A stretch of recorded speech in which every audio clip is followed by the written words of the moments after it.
This video will show you how to import your chart of accounts into UniPhi from Excel.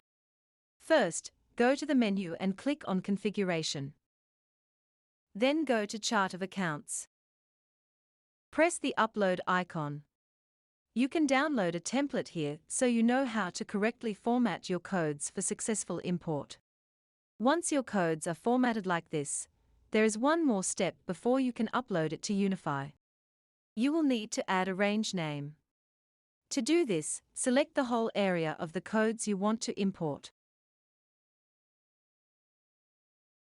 Then go to the Formulas tab and press Define Name.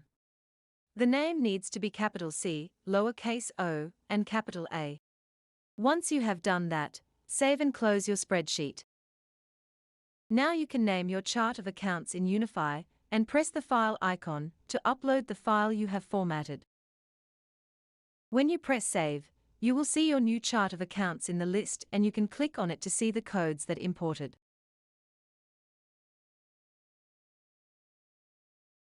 Thank you for watching this UniPhi tutorial.